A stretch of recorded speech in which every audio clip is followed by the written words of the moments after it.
إن الحمد لله نحمده ونستعينه ونستغفره ونعوذ بالله من شرور أنفسنا وسيئات أعمالنا.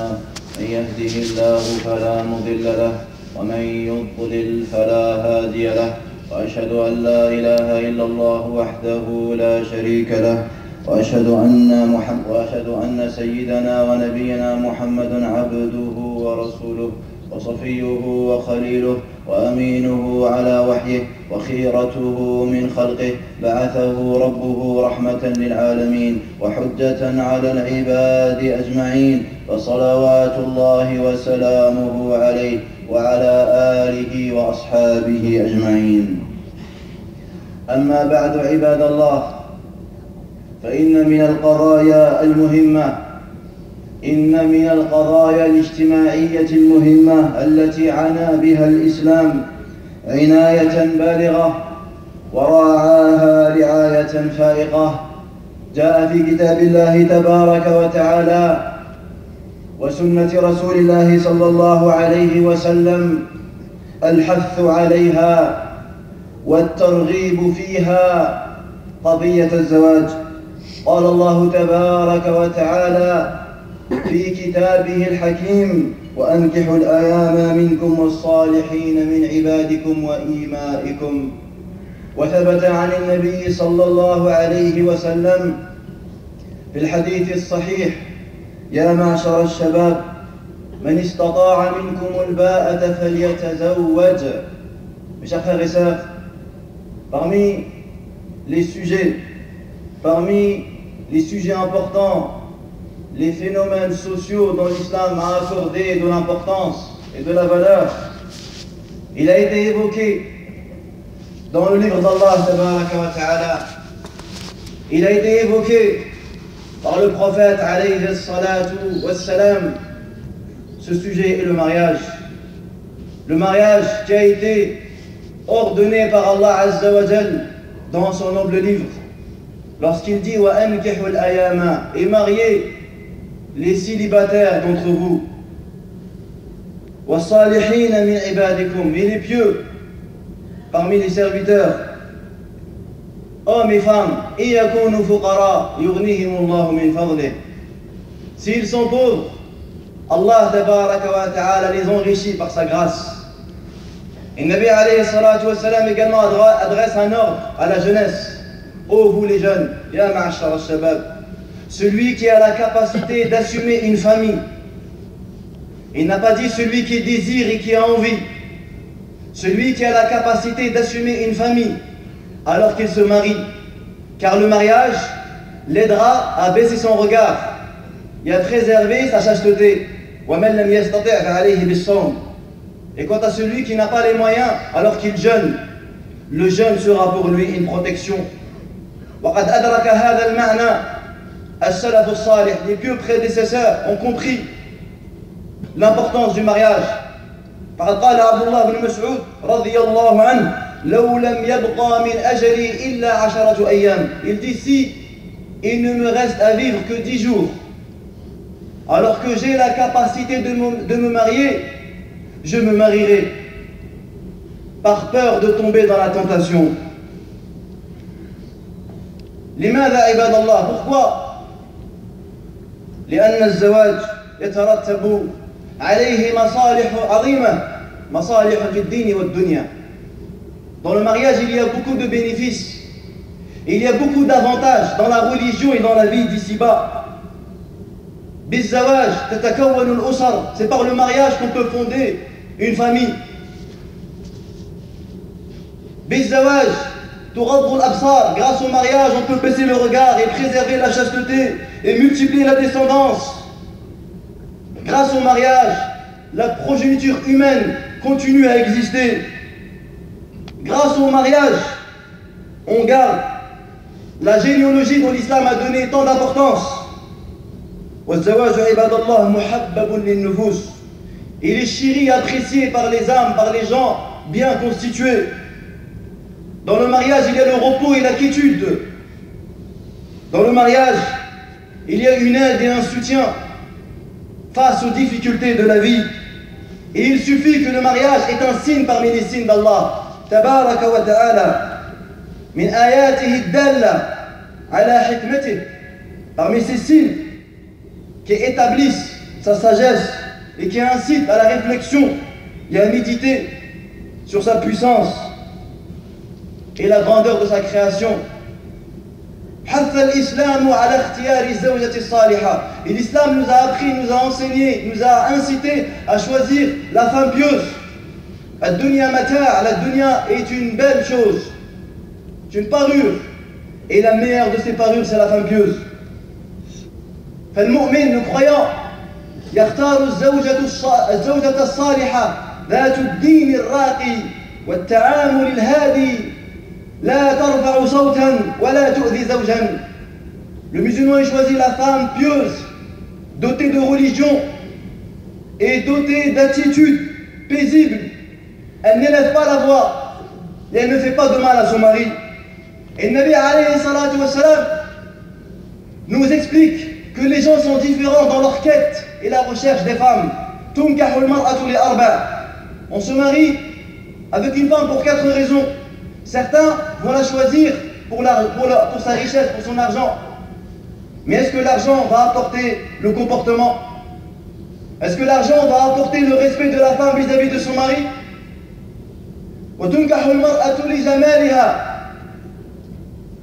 Et les gens se marient avec les femmes par rapport à leur beauté, par rapport à sa beauté et à son physique. Et combien de femmes belles, sa beauté ne lui a procuré que orgueil et fierté et mépris vis-à-vis de son mari. Ou pour sa noblesse et sa famille. Et combien de gens sont tombés dans l'arrogance et dans la tyrannie parce qu'ils viennent d'une famille noble ou une famille respectée. Et enfin, il y a ceux qui ont compris la réalité. Ils choisissent sa femme par rapport à sa religion. Et le Nabi alayhi salatu wassalam conseille, choisis celle qui a la religion et tu seras gagnant. فيا أيها الآباء إذا آتاكم من ترضون دينه وخلقه فزوجوه إلا تفعلوا تكن فتنة في الأرض وفساد عريض. Ô vous les pères, ô vous, ceux dont Allah tabaraka wa ta'ala a donné cette responsabilité. Le prophète vous dit, alayhi salatu wassalam, si un homme se présente à vous, alors que vous êtes satisfait de sa religion, de son comportement, mariez-le. Et si vous ne le faites pas, cela va entraîner le désordre sur la terre et une grande perversion. جاء رجل إلى الحسن بن علي, un homme est venu voir Al-Hassan ibn Ali et il nous dit, il y a plusieurs hommes qui sont venus demander ma fille, à qui dois-je la marier? Il lui dit, زوجها التقي, marie-la au pieux. إن أحبها أكرمها وإن أبغضها لم يظلمها. S'il l'aime, il va l'honorer, et s'il ne l'aime pas, il ne sera pas injuste vis-à-vis d'elle. عباد الله, إن بيوتا قد تحطمت. Il y a des maisons et des foyers qui ont été démolis. وأسرا تشتتت. Et des familles qui ont été disloquées. ونفوسا انكسرت. Et des vies qui ont été brisées. حين بنيت الأسر على ابتسامات مزورة وأحلام مزيفة. Lorsqu'on a construit les foyers sur des sourires trafiqués et des rêves maquillés et des paroles sucrées et des apparences trompeuses qui aveuglent les yeux et assourdissent les oreilles et couvrent les cœurs, jusqu'à ce que la vérité éclate aux yeux de tout le monde.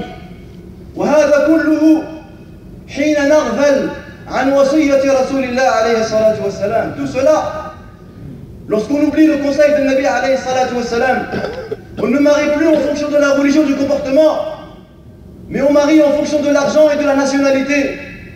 Et voilà que des vies ont été brisées à cause des coutumes et à cause des regards des autres. Sa fille fréquente un homme dans le haram, il ne dit rien. Mais le jour où elle veut se marier, il n'est pas de notre pays. Ya lal-ajab, ya lal-ajab. ومن آياته أن خلق لكم من أنفسكم أزواجا لتسكنوا إليها وجعل بينكم مودة ورحمة إن في ذلك لآيات لقوم يتفكرون. Dans ce verset noble, Allah Azza wa Jal nous informe que le mariage il est basé sur deux fondements.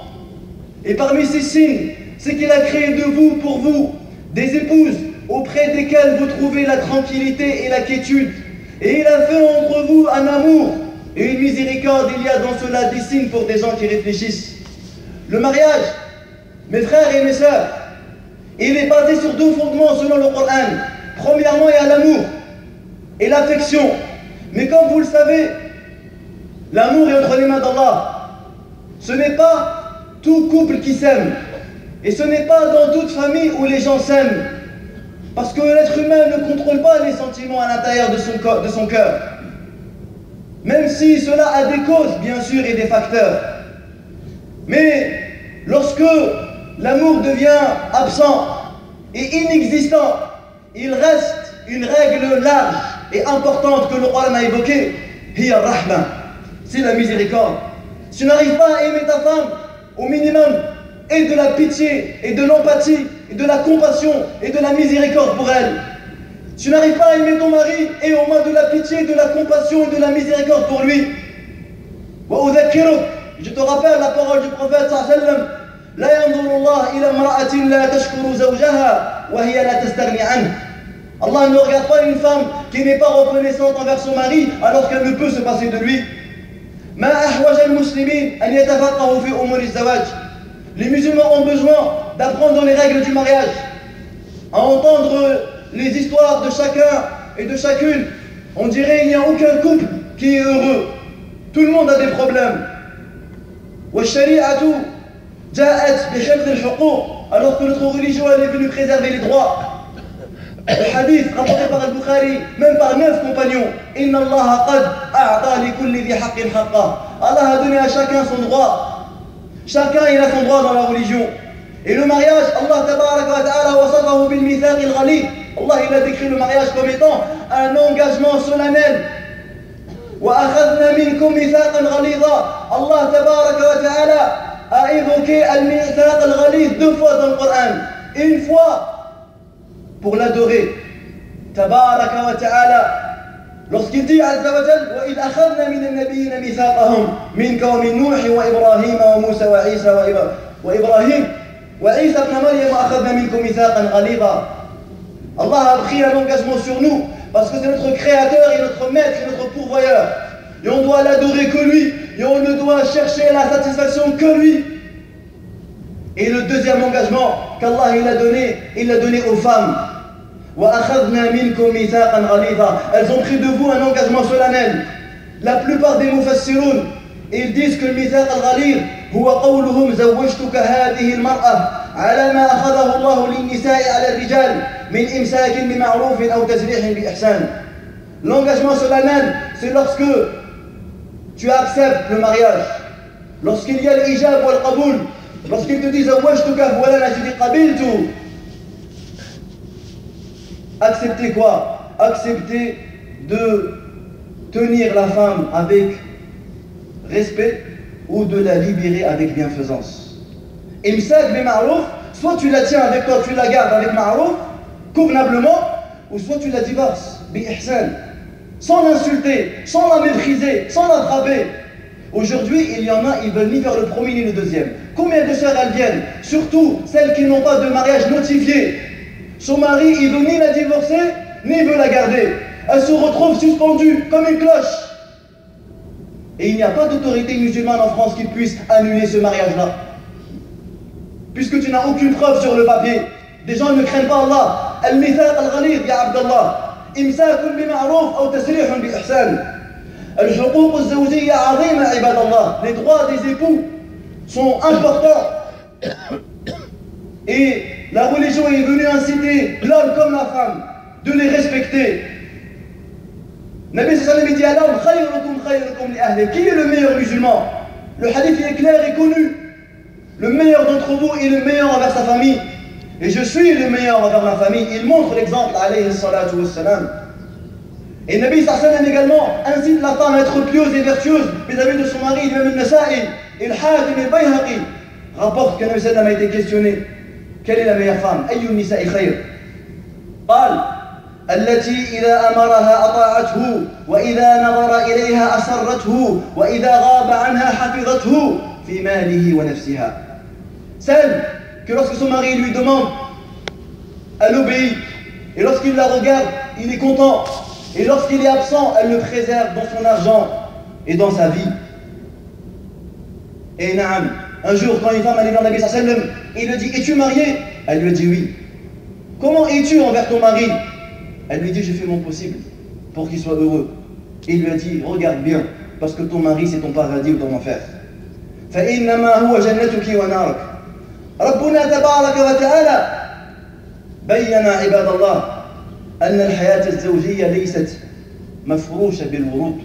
Allah il nous a montré que la vie de couple n'est pas facile. Allah il dit: وعاشروهن بالمعروف فإن كرهتموهن فعسى أن تكرهوا شيئا ويجعل الله فيه خيرا كثيرا. Et comportez-vous convenablement envers elle. Et si vous avez de l'aversion, si tu ne l'aimes pas envers elle, alors il dit: il se peut que vous ayez de l'aversion pour une chose où Allah a déposé un grand bien.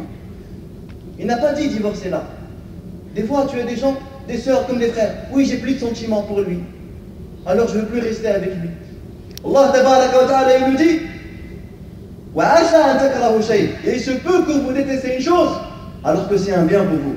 L'imam al-Arabi rahimahullah rapporte dans son tafsir, dans Tafsir sur al-Nisa, que l'imam Abu Muhammad ibn Abi Zayd al-Qayrawani rahimahullah, un des grands savants de Malikiyya, كانت له زوجة سيئة العشرة. Il a été éprouvé par une femme qui avait un mauvais comportement.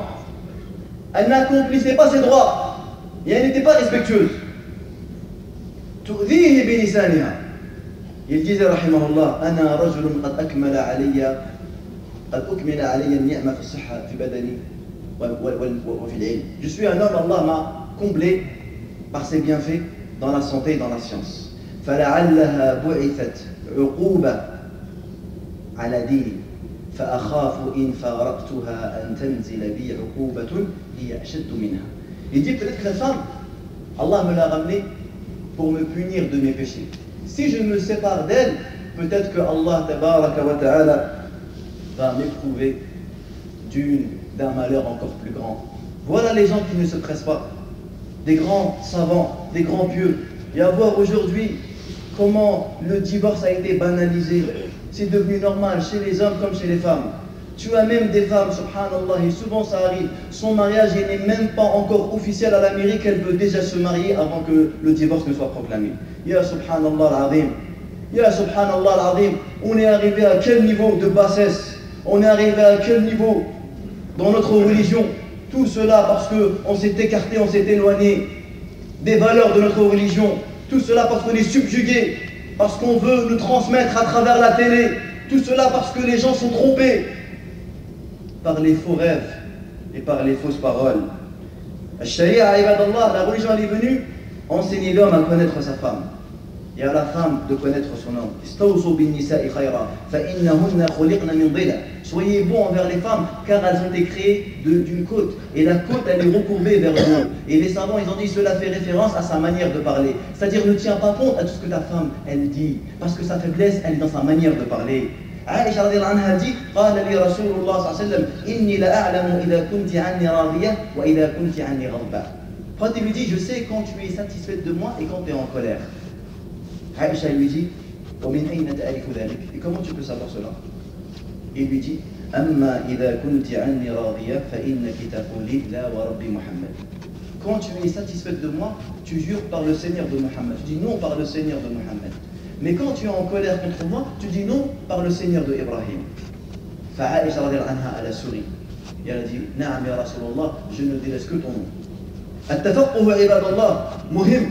Apprendre c'est important parce que tu peux tomber dans la colère d'Allah Azza wa Jal si tu ne connais pas les droits que les uns ont sur les autres. إذا دعا الرجل امرأته إلى فراشه فأبت فبات غضبان عليها لعنتها الملائكة حتى تصبح.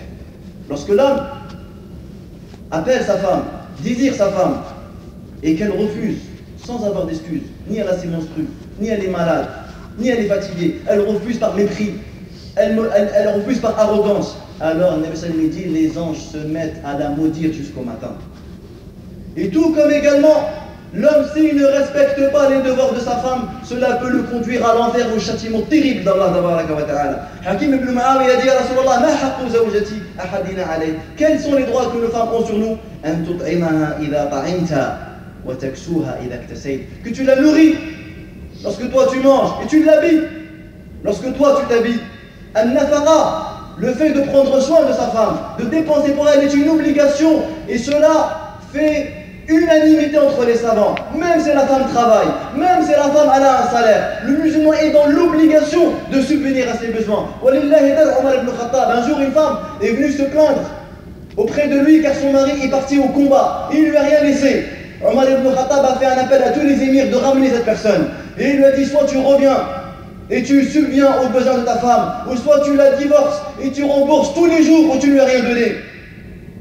Que dire de tous ceux qui méprisent et qui négligent les droits, et quelles sont nombreuses les femmes qui viennent pleurer, non seulement dans la mosquée, mais même les frères qui, jazakumullahu khayran, président des associations caritatives, de dons de nourriture, etc. Juste à Argenteuil, combien de femmes divorcées il y en a? Combien de femmes ne trouvent même pas de quoi acheter les couches et acheter le lait pour son bébé? Et lorsque tu entends la cause, comment son mari il est parti, tu pleures de tes yeux et tu pleures de ton cœur de voir comment des gens qui craignent Allah, comment des gens qui croient en Allah et au jour dernier peuvent se torcher avec des femmes jeunes et la laisser sans même lui donner de réponse et sans même lui donner de nouvelles et sans même la divorcer. Je rappelle à ces gens-là le hadith rapporté par l'imam Ahmad rahimahullah et bien d'autres d'après Aïcha lorsqu'elle dit Alhamdulillahi alladhi wasi'a sam'uhu al-aswat, gloire à celui dont toutes les voix sont parvenues à lui.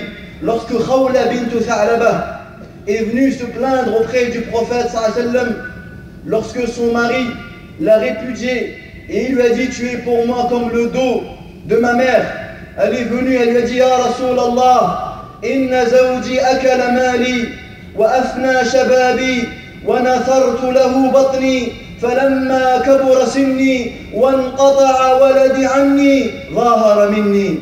Ya Rasulallah, mon mari m'a pris mon argent et il m'a pris ma jeunesse et j'ai jonché mon ventre pour lui. Et lorsque j'ai vieilli et lorsque mes enfants sont partis, il m'a répudié. Allah tabaraka wa ta'ala a entendu les plaintes de cette femme et il a révélé une sourate qu'on récite et qu'on récitera jusqu'à la fin des temps. قد سمع الله قول التي تجادلك في زوجها وتشتكي إلى الله والله يسمع تحاوركما. Allah a certes entendu la voix de celle qui est venue se plaindre de son mari, qui est venue se plaindre auprès d'Allah de son mari. Allah a bien entendu votre discussion car Allah entend tout et Allah il sait tout. Beaucoup de sœurs musulmanes sont dans le désespoir. Elles ont été trompées.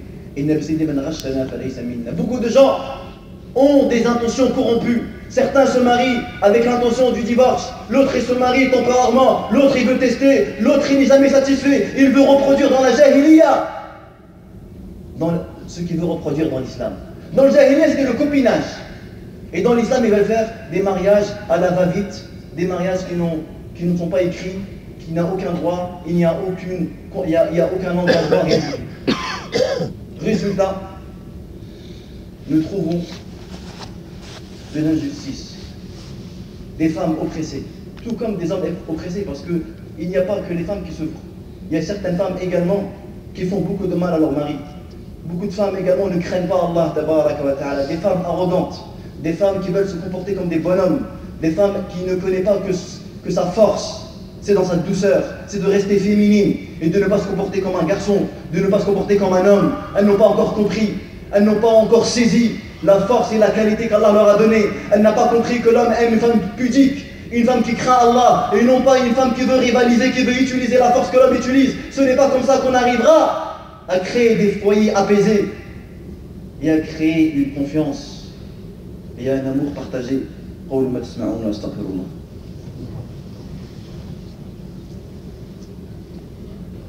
الحمد لله رب العالمين والصلاة والسلام على أشرف الأنبياء وإمام المرسلين نبينا محمد وعلى آله وصحبه أجمعين وبعد عباد الله اتقوا الله فإن الفتن كثيرة.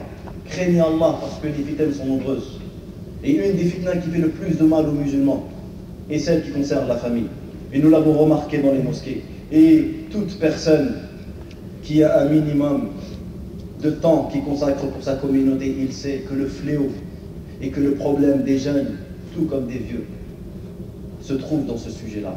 Alors, consacrons de notre temps, apprenons les droits que les uns ont sur les autres, et rappelle-toi sans cesse de ce jour, le jour des regrets, le jour où tout sera établi. Rappelle-toi de la parole de Nabi alayhi salatu wassalam, al-zulmu zulumatun yawm al-qiyamah. Al-zulmu zulumatun yawm al-qiyamah. Ce jour-là sera terrible wa rabbil Kaaba, parce que wallah il y a des gens qui font trop de mal. Wallah qu'il y a des gens qui ne craignent pas Allah tabaraka wa ta'ala. Wallah qu'il y a des gens dont leur jugement sera rude. Et wallah qu'on se rend compte de plus en plus que les apparences sont souvent trompeuses. Souvent trompeuses. Quand on voit des gens dont on a une bonne opinion d'eux, parce qu'on les voit dans les mosquées, parce qu'on les voit prendre un mushaf, puis après quand on voit sa femme qui vient avec ses enfants et qui nous raconte la misère, la dictature et la tyrannie, le mépris qu'il lui cause, tu dis Allahu Akbar. Qu'est-ce que la salat lui a procuré? Qu'est-ce que la lecture du Coran lui a procuré? Inna lillah wa inna ilayhi raji'un. Nas'Allah an la yafdahna. On demande à Allah de ne pas nous humilier. On demande à Allah tabaraka wa ta'ala qu'il nous couvre par sa grâce et sa miséricorde dans la vie d'ici par celle de l'au-delà. Allahumma ighfir lana dhunubana kullaha, dikkaha wa jillaha, awwalaha wa akhiraha, alaniyataha wa sirraha. Allahumma aslih lana ahwalana ya rabbal alamin. اللهم أصلح أحوال المسلمين يا كريم يا منان يا ذا الجلال والإكرام. اللهم إنا نسألك الهدى والتقى والعفاف والغنى. اللهم أعز الإسلام والمسلمين وأذل الشرك والمشركين. اللهم انصر دينك وكتابك وسنة نبيك وعبادك الموحدين. وهناك أخ سيجري عملية في هذه الدقائق، نسأل الله تبارك وتعالى أن يمن عليه بالشفاء والعافية وأن يخفف عنه. اللهم اشفيه، اللهم اشفيه واشفي جميع مرضى المسلمين. اللهم اغفر لنا ولوالدينا وللمسلمين والمسلمات وللمؤمنين والمؤمنات الأحياء منهم والأموات. سبحان ربك رب العزة عما يصفون وسلام على المرسلين والحمد لله رب العالمين.